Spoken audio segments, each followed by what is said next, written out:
Bueno, y hay un debate que se plantea desde hace muchísimo tiempo, por lo menos en la calle, cuando uno puede hablar con alguien que le pasó, sobre todo que sufre mucho, y estamos hablando de la eutanasia, si debe legalizarse, si no.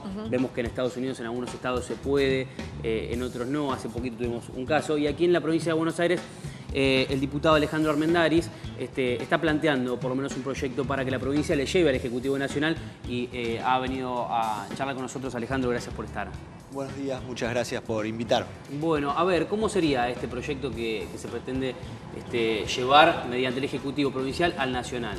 Sí, bueno, lo que nosotros estamos planteando en definitiva es un avance más con respecto a la ley 26.742 que fue sancionada en el Congreso de la Nación en el 2012. En esa ley ya se ha producido un avance importante en cuanto a esta cuestión, porque permite que el paciente pueda elegir rechazar algunos tratamientos que prolongan el sufrimiento y no se puede decir la vida realmente, porque hay situaciones que realmente no son compatibles, digamos, con lo que uno llama vida, en definitiva, ¿no?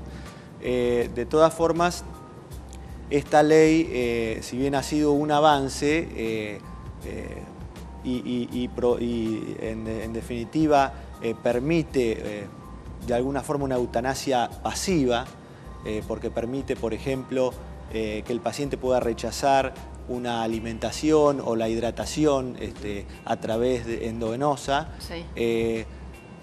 Cosas que obviamente son imprescindibles para la vida, y por lo tanto si uno sabe que si no produce estos hechos se llega a la muerte. Bueno, esta ley ya permite esto, pero todavía o aún no permite lo que es la eutanasia activa, digamos, ¿no? En definitiva, generar, digamos, o aplicar los medicamentos para terminar, digamos, con el sufrimiento de ese paciente, ¿no? Y hacia ese sentido va el proyecto. El proyecto, en definitiva, trata de que de alguna manera nos dejemos de eufemismos, ¿no?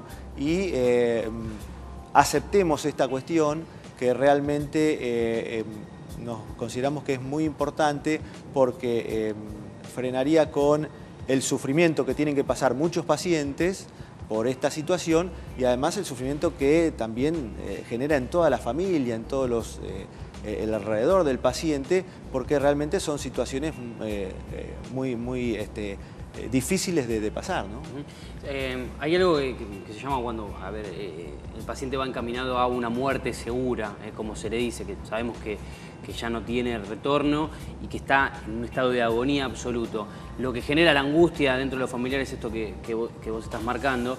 Digo, la gente por lo general dice, la verdad yo prefiero que se muera ahora, hacer mi duelo y demás, y no estirar esta situación. Me parece que es lo que pasa. Lo que pasa es que también surge, bueno, la cuestión ética de decidir sobre la vida del otro. Y sobre todo del sector de la iglesia y lo más religioso, ¿no?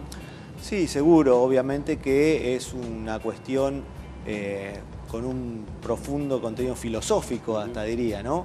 De todas formas, yo creo que lo que uno está tratando de hacer es acompañar al paciente y a su familia en una situación que ya es terminal, digamos, ¿no?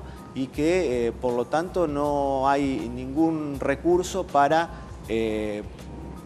salvar, digamos, esa vida como uno entiende que es la vida.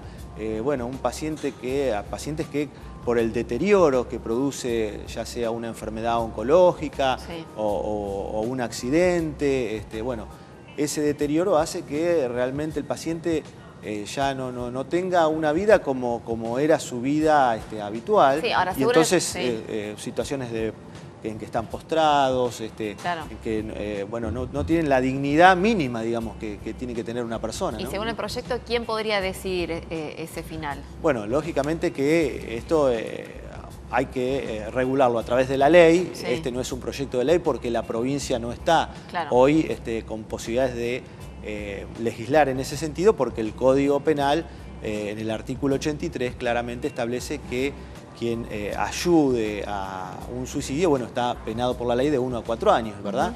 habría que, como primera medida, reformar ese artículo de tal forma de permitir este acompañamiento, digamos, profesional en estas situaciones, y después, lógicamente, habría que regularlo a través de la ley y de una clara reglamentación donde, por supuesto, quien primero tiene la decisión es el propio paciente, ¿verdad?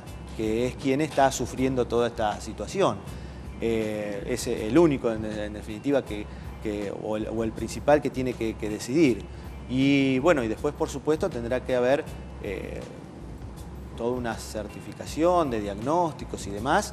Y bueno, lo que establece la ley actualmente es un acta que se conforma, que firman el paciente, testigos y el profesional. Yo te pregunto eso porque en general cuando se retoma el tema de la eutanasia en los medios, tiene que ver con la gente que ha padecido, como el caso de Gustavo Cerati, que en realidad uno, o sea, la persona no podía decidir por sí misma si quería terminar con su vida o no. Bueno, la ley actualmente lo que plantea, esta ley de la que estábamos hablando, que en realidad ya permite, como te decía, la eutanasia pasiva, no la activa, pero sí la eutanasia pasiva.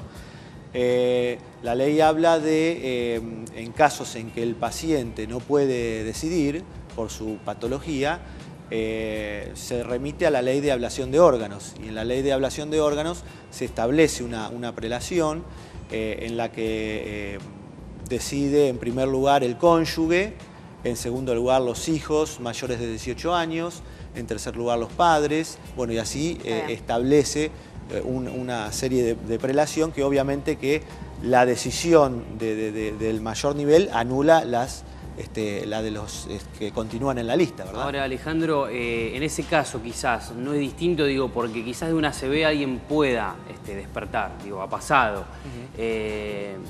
Quizás es más apuntado a cuando hablamos de muerte segura, de un final que ya sabemos, que conocemos, que no sabemos cuándo será, pero que sabemos que va a ser así, digamos. Sí, sí, por supuesto. Porque obviamente una ACV se puede despertar. Por supuesto, no, estamos hablando de situaciones en las que desde lo que se conoce de la ciencia, de lo que está hoy la ciencia en conocimiento, está claramente establecido que ese paciente no tiene ninguna posibilidad de una sobrevida, ¿no? Eso, por supuesto, que tiene que también estar claramente establecido, sino obviamente que esto no se prestaría, digamos, a situaciones muy controvertidas, ¿no? Ustedes que están trabajando sobre el tema, ¿tienen porcentajes, números, digamos, porque cuando hablamos de temas tan polémicos siempre se habla, bueno, X cantidad, cuando hablamos del aborto, por ejemplo, X cantidad de mujeres mueren por año y no se tienen en cuenta y por eso comienza el debate. En el caso de la eutanasia, ¿cómo es el escenario? Mirá, yo no te puedo hablar de cifras, sí te puedo hablar de mi experiencia personal. Yo soy médico, cirujano y por lo tanto trato muchos pacientes con este tipo de problemas y enfermedades terminales, ¿no? Y bueno, uno es algo que ve en la práctica diaria, no es algo raro, digamos, ¿no? Obviamente que hoy la ciencia ha progresado mucho y los enfermos oncológicos tienen cada vez más posibilidades de sobrevivir y de salir adelante, pero uno ve los casos en los que ya no hay terapéutica posible de aplicar, porque ya se hizo cirugía, se hizo radioterapia, se hizo quimioterapia y ya se agotaron todas las posibilidades. Y de todas formas, bueno, el tumor sigue progresando y el paciente empieza con esos sufrimientos, dolores y un deterioro general. Bueno, creo que esos serían los casos más claros en los que uno podría solucionar estas cuestiones.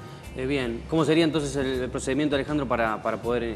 No, bueno, claramente aquí hay que modificar necesitamos que el Congreso de la Nación, digamos, modifique en principio el Código Penal para plantear esta excepción y después, bueno, habría que plantear una reforma a la ley sancionada en el año 2012, la 26.742, que como te digo ya plantea de alguna manera, si bien es controvertido la cuestión porque habla de que no se permite la eutanasia, de hecho la está permitiendo en forma pasiva, digamos, ¿no? Uno al suspenderle, como decíamos hoy, la alimentación o la hidratación al paciente ya claramente es una eutanasia pasiva.